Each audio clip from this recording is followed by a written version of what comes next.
วันยิ้มแฉ่ง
นะเจ้า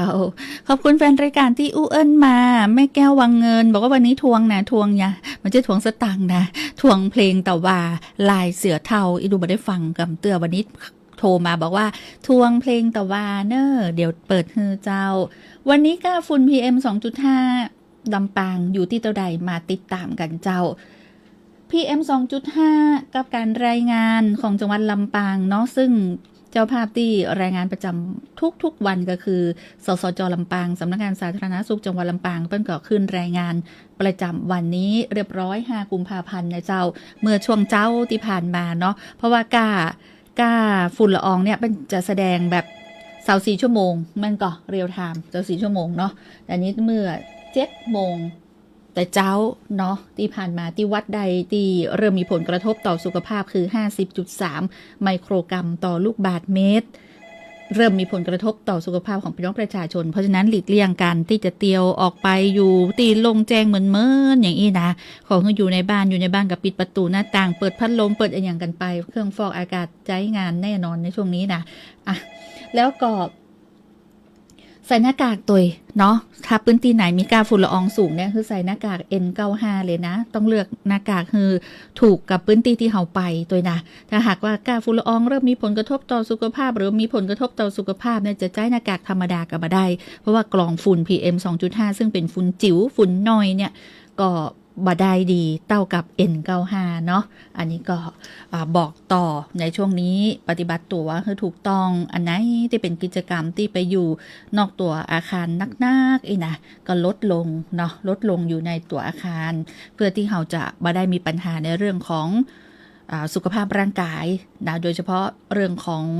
การเจ็บป่วยไข้ในบะเดียวนี่บางคนคิดว่าเป็นหวัดที่แท้นี่แป้ฝุ่น PM 2.5 ก็มีนะหมอวินิจฉัยมาบอกโอ้แป้อากาศนะ PM 2.5 นะกลายเป็นว่าเขาจะต้องมายาตัวแหมเนาะเอาเป็นว่าดูแลสุขภาพร่างกายกันให้ดีในวันที่มีก้าฝุ่นละอองเริ่มมีผลกระทบต่อสุขภาพของพี่น้องประชาชนเจ้าซื้อสินทินล้านนาอู้เอิ้นข่าวสารคนเมืองอู้ข่าวบอกต่อในรายการเจ้าลายเสือเท่ามาแล้ว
เนี่ยเจ้าคุณผู้ฟังเจ้า ส่งคือเรียบร้อยละแม่แก้ววังเงินนะเจ้าคุณผู้ฟังเจ้าถ้าได้ยินเสียงเครื่องไม้เครื่องมือช่างเล็ดลอดออกไปนี่ต้องขอสุมาอภัยเนาะช่วงนี้ในส่วนของช่างกับปฏิบัติการเจ้าเจาะผนังเจ้าใกล้ๆกับห้องส่งเนี่ยก็เลยเป็นที่มาที่ไปได้ยินเสียงสว่านดังพ่องก็ต้องขอสุมาเนอนะได้ยินเสียงอย่างก็เป็นห้องว่ามุยกา ค้อนกาตะปูกาสว่านกาที่เข้ามาในห้องส่งนี่ก็สุมาคุณฟังตัวเนาะอ่ะ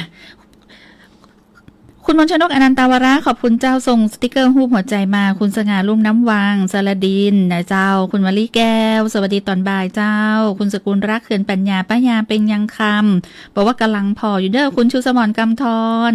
กำลังฟังอยู่เจ้าอีนะขอบคุณจัดนักเจ้าอยู่ที่ไหนก็ฟังได้ฟังชาติทั่วไทยฟังได้ทั่วโลกถ้ามีสัญญาณอินเทอร์เน็ตก็ฟังผ่านเพจFacebook ไลน์ของสวทลำปางกรมประชาสัมพันธ์ได้เนาะแอปพลิเคชันแฮมแอปหนึ่งที่อยากจะให้พี่น้องประชาชนได้ดาวน์โหลดใส่สมาร์ทโฟนของตัวเก่าเนาะก็คือแอปพลิเคชันเช็คฝุ่นนะนอกเหนือจาก Air Full ไทยนะเจ้าเขาก็สามารถที่จะเช็คฝุ่น PM 2.5 ได้รายชั่วโมงเลยนะสามารถที่จะดาวน์โหลดไว้ในมือถือของตัวเก่าได้เนอะเช็คฝุ่นก็คือตัวภาษาไทยนี่ละเช็คฝุ่นก็ดาวน์โหลดมาได้เขาจะได้หัวโอ้พื้นที่ที่เขาอยู่นี่สีอย่างถ้าสีส้มนี่เริ่มมีผลกระทบต่อสุขภาพสีแดงมีผลกระทบต่อสุขภาพสีฟ้าเนี่ยอากาศดีมากนะที่ไหนก็อยากให้ขึ้นสีฟ้ากับสีเขียวเนาะสีเขียวนี่อากาศดีนะถ้าสีฟ้านี่ยอดเยี่ยมเลยก็คืออากาศดีมากนะเจ้าแต่ว่าตอนเนี้ยลำปางบ้านเฮาตามที่จังหวัดลำปางได้รายงานเนาะในส่วนของสสจคือสำนักงานสาธารณสุขจังหวัดลำปางได้รายงานในช่วงเช้าที่ผ่านมาอยู่ในระดับสีส้มก็คือเริ่มมีผลกระทบต่อสุขภาพเจ้าเชิญชวนดาวน์โหลดเนาะพาแอปเช็คฝุ่นแฮม1แอปนะเจ้าที่เราจะติดตามเช็คฝุ่น PM 2.5 ได้รายชั่วโมงเนอะคุณผู้ฟังเจ้า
คนเมืองอู้ข่าวซื้อสินทินล้านนาเจ้านายกรัฐมนตรีสั่งห้องประชุม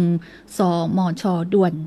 ตัดไฟฟ้าใจแดนไทยเมียนมาย้ำบ่ป้องคนผิดนะเจ้าซึ่งนายกรัฐมนตรีก็ได้สั่งการห้องประชุมสมช.ด่วนหารือมาตรการตัดไฟฟ้าใจแดนไทยเมียนมาย้ำบ่ปกป้องคนทำความผิดดำเนินการตามกฎหมายอย่างเคร่งครัดนะเจ้าเรื่องนี้นี่เป็นเรื่องที่รัฐบาลให้ความสำคัญเนาะที่บริเวณธงกลางตะวานะเจ้าตึกบัญชาการ1ทำเนียบรัฐบาลนางสาวแพทองธารชินวัตรนายกรัฐมนตรีให้สัมภาษณ์ภายหลังการประชุมครม.ถึงมาตรการตัดไฟฟ้าใจแดนไทยเมียนมาว่าได้สั่งการให้ที่ประชุมคณะรัฐมนตรีให้นายภูมิธรรมเวชยชัยรองนายกรัฐมนตรีและการรัฐมนตรีว่าการกระทรวงกลาโหมห้องประชุมสภาความมั่นคงแห่งชาติหรือสมช.ด่วนเพื่อพิจารณาถึงมาตรการต่างๆที่เกิดขึ้นนะเจ้านายกรัฐมนตรีจะดำเนินการกับผู้ที่อยู่เบื้องหลังเนาะถ้าหากว่าต้องดำเนินคดีตามกฎหมายเนาะบ่ปล่อยไว้แน่นอนเพราะเรื่องนี้เป็นเรื่องที่จริงจังและเป็นเรื่องระดับชาติทุกประเทศมีความกังวลถ้าจับได้แล้วเขาจะบ่มีการดำเนินการใดๆก็จะเสียความน่าเชื่อถือไปยืนยันว่าบ่ได้กังวลในเรื่องนี้นะเจ้าหลังจากที่นายกได้สั่งห้องประชุมสมช.ด่วนแล้วก็มีข้อสั่งการเนาะในส่วนของการดำเนินการตามข้อสั่งการนะเจ้าตอนนี้นี่5จุดตัดไฟไปเมียนมามี5จุดนะเจ้าหลังจากที่ห้องประชุมด่วนคุณผู้ฟังเจ้าตามที่หันเนาะโชว์ขึ้นมาในอินโฟถ้าหากว่าไผ่พอต่าง Facebook ไลฟ์จะหันว่าตอนนี้นะเจ้าได้มีการสั่งการเนาะในเรื่องของการจะตัดไฟเนาะจุด5จุดตัดไฟไปเมียนมามีจุดไหนพ่องนะเจ้าจุดที่1เนาะจุดที่1ที่ตอนนี้เปิดพิกัดแล้วนะเจ้าเปิดพิกัดนะเจ้า5จุดตัดไฟใจแดนเมียนมาเอี่ยวแก๊งคอเซ็นเตอร์เดี๋ยวคุณผู้ฟังจะงงว่าแล้วไปตัดไฟซะอย่างเนาะคือนายกก็ได้สั่งการแล้วว่าถ้าเกิดเกี่ยวข้องอย่างเอี่ยวกับแก๊งคอเซ็นเตอร์นี่คือตัดไฟทันทีนะเจ้าจุดซื้อขายไฟฟ้าบริเวณพรมแดนบ้านพระเจดีย์3องค์อำเภอสังขละบุรีจังหวัดกาญจนบุรีถึงเมืองพญาตองซูรัฐมอนระยะต่างระหว่างอุปกรณ์ที่ปลดและก็จุดแบ่งใจแดนอยู่ที่ 0.15 กิโลเมตรโดยจุดนี้นะเจ้าก็เป็นผู้ที่ได้รับสัมปทานจากเมียนมาตัวนะแล้วจุดที่2จุดซื้อขายไฟฟ้าบริเวณหิมฝั่งแม่น้ำแม่สายอำเภอแม่สายจังหวัดเชียงรายจุดที่3ซื้อขายไฟฟ้าบริเวณบ้านเมืองแดงอำเภอแม่สายจังหวัดเชียงรายนะเจ้าจุดที่4จุดขายไฟฟ้าบริเวณสะพานมิตรภาพไทยเมียนมาแห่งที่2อำเภอแม่สอดจังหวัดตากจุดที่5คือจุดขายไฟฟ้าบริเวณบ้านห้วยม่วงอำเภอแม่สอดจังหวัดตากถึงเมืองเมียวดีรัฐกะเหรี่ยงนะเจ้า5จุดที่ตัดไฟไปเมียนมานะเจ้าจุดที่1อย่างที่บอกเนาะบริเวณหิมฝั่งแม่น้ำแม่สายเจียงไฮ้ถึงเมืองต้าขี้เหล็กรัฐฉานจุดที่2บริเวณบ้านเมืองแดงเจียงไฮ้ถึงเมืองต้าขี้เหล็กรัฐฉานจุดที่3บริเวณบ้านห้วยม่วงตากถึงเมืองเมียวดีรัฐกะเหรี่ยงจุดที่4บริเวณสะพานมิตรภาพไทยเมียนมาแห่งที่2ตากถึงเมียวดีรัฐกะเหรี่ยงและเกิดจุดที่5บริเวณพรมแดนบ้านพระเจดีย์3องค์กาญจนบุรีถึงเมืองพญาตองซูรัฐมอนสาธารณรัฐแห่งสหภาพเมียนมาเจ้าอันนี้ก็ตีมาก็คือกระทรวงมหาดไทยเนาะได้รายงาน5จุดตัดไฟไปเมียนมาเจ้าเพราะถ้าหากว่าเกี่ยวเอี่ยวกับแก๊งคอลเซ็นเตอร์นายกสั่งการตัดไฟทันทีเจ้าอันนี้เป็นที่มาที่ไปข่าวด่วนที่อยากจะบอกต่อพี่น้องประชาชนส่งต่อให้ได้รับรู้รับทราบเนาะว่าตอนนี้เนี่ยทุกอย่างนะเจ้ารัฐบาลทำทุกวิธีต่างที่จะตัดวงจรเนาะปราบแก๊งคอลเซ็นเตอร์นะจนออนไลน์ตัวนี้เนาะแล้วก็เขาสามารถที่จะดูแลตัวเก่าให้ดีนะคุณผู้ฟังเนาะเชิญชวนพี่น้องประชาชนเนี่ยภัยที่บันแน่ใจบันแน่ชัดจะบอกเลยย้ำเตือนตลอดนะเจ้าว่าตั้งสติให้ดีนะเจ้าพอประเดี๋ยวนี้มิจฉาชีพมีหลายอย่างป ก็โทรหลอกเป็นเสียงลูกเสียงหลานเฮาพ่องญาติพี่น้องเฮาพ่องถ้าบ่แน่ใจบ่แน่ชัดอีนะห้ามโอนหรือว่าห้ามใจโวยเด็ดขาดนะต้องโทรปิกย้อนไปหาลูกหลานก่อนแต่กาจะอีกาต้องการสตังค์300แต่กา500แต่กาแสนแต่กาเดือดร้อนแต่กาปีกย้อนโทรไปหาเขาน้อยหนึ่งเนาะบดีตกอกตกใจบางคนตกอกตกใจบอกว่าเจออุบัติเหตุอันนั้นอันนี้เจอเนี่ยโอ้ตำรวจจับกันเลยอ่ะคือแก๊งคอลเซ็นเตอร์เนี่ยมีมาตรการกระบวนการหลายอย่างที่บอกนะเจ้าคือเขาพร้อมที่จะเชือดนะเขาบอกเลยเชือดหนึ่งวันนี้เชือดหนึ่งไผ่เชือด2ไผ่เชือด3ไผ่เป็นกระบวนการเขามีขั้นตอนเจ้าในการทำงานแต่เนี่ยโอ้ลึกลับซับซ้อนเนอะคุณผู้ฟังเจ้าถ้าเขาเชื่อคือเขาต้องเชื่อให้ได้อีเนี่ยตามกรรมที่สวัสดิ์แจ็คนะเจ้าได้อูเนาะในรายการวันนั้นเนาะบอกแจ็คกันว่าเชื่อเลยนะ เชื่อที่ต้องเชื่อให้ได้ถ้าเชื่อมาได้ก็คือต้องไปเชื่อรายต่อไปเนาะโอ้น่ากลัวขนาดอยู่ย่างแต่ใครที่บ่มีสมาร์ทโฟนไผที่บัดเล่นเนาะโดยเฉพาะผู้สูงวัยที่อยู่บ้านนี่เนาะบางคนก็เอาไว้ให้พ่อแม่ใจติดต่อกับลูกหลานนี่นะเพียปอแล้วเป็นรายเดือนแล้วก็อย่างก็กลายเป็นว่ามิจฉาชีพกระจายจ้องต่างเนี่ยเดี๋ยวนี้ฮู้ข้อมูลหมดปีน้องเฮามีไผเฮาทำงานที่ไหนอย่างจะได้ฐานเงินเดือนโอ้มันเดาได้หมดเลยฮู้ไปหมดนะเจ้ามิจฉาชีพคือเขาจะใช้กลและวิธีไหนที่จะมาหลอกลวงเฮาคือตายใจแล้วก็เข้าทางของเปิ่นอีนะอันนี้เขาต้องระวังคือดีเนาะเอาเป็นว่าถ้าบันแน่ใจไม่ชัดโทรปิกถามย้อนไปหาลูกหลานของตัวเก่าหรือว่าญาติพี่น้องเนี่ยที่โจรแอมอ้างเนี่ยต้องโทรไปก่อนนะบ่ต้องฟังบ่ต้องหีบนะใจเย็นๆนะเจ้าแต่คนจะตกใจเนาะถ้าตกเป็นคดีหรือว่าอุบัติเหตุถือว่าได้ครับบาดเจ็บอยู่ในโรงพยาบาลยาตัวยังอันยังอี้เนี่ยจะตกอกตกใจแล้วกันนี่กับฟังล่ะขาดสติเนาะอันนี้เตือนไว้เจ้ามิจฉาชีพหลายรูปแบบรัฐบาลก็บ่ได้หยุดนิ่งเจ้าเนี่ยสกัดกั้นกู้อย่างถ้าเอี่ยวหรือว่าเกี่ยวกับแก๊งคอลเซ็นเตอร์ตัดไฟทันที5จุดนะในการตัดไฟนะเจ้าไปประเทศเป็นบ้านคือเมียนมาเนาะเพราะเอี่ยวกับแก๊งคอลเซ็นเตอร์นายกสั่งการแล้วว่าดำเนินการทันทีนะเจ้า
ล้านนานี่ตึงงามเจ้าอ่อนหวานอ่อนช้อยนะอูจากระม่วนหู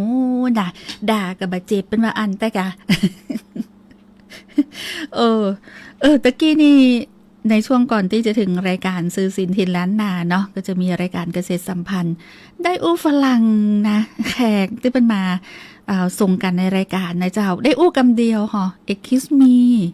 excuse me please นะเจ้า อู้อย่างอื่นยาวมาได้นะขอโทษไว้ก่อนคือสุมาไว้ก่อนนะถ้าอู้ถึงแปลภาษาอังกฤษเป็นไทยเป็นเมียงเนี่ยนะภาษาเมืองเฮานะสุมาได้เจ้าแต่อันนะ สวัสดีเจ้าอีเนาะเจ้าเพียพร้อมกันเป็นอู้ไทยได้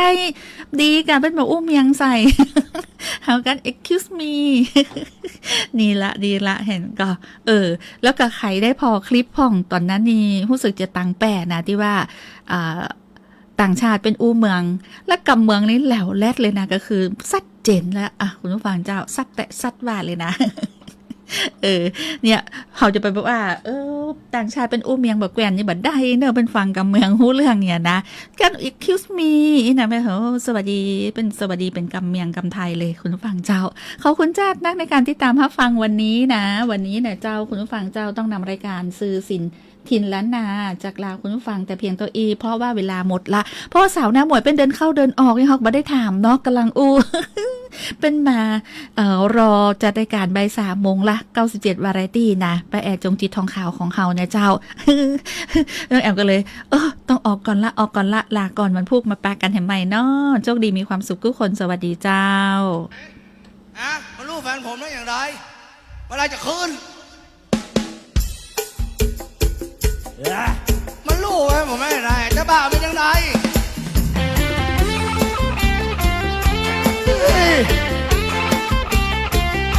หมอกรวยอะไรเนาะ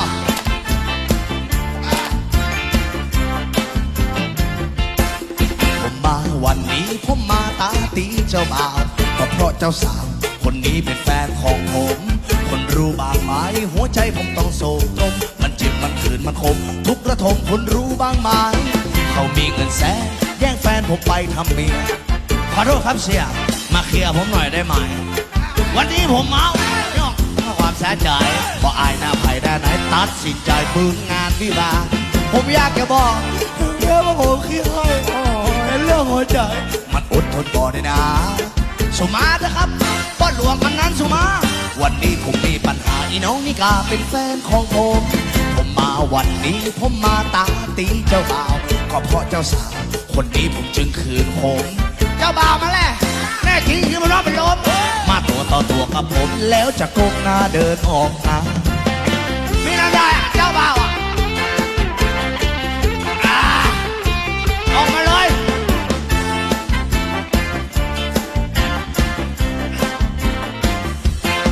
ผมมาวันนี้ผมมาตาตีเจ้าบ่าวก็เพราะเจ้าสาวคนนี้เป็นแฟนของผม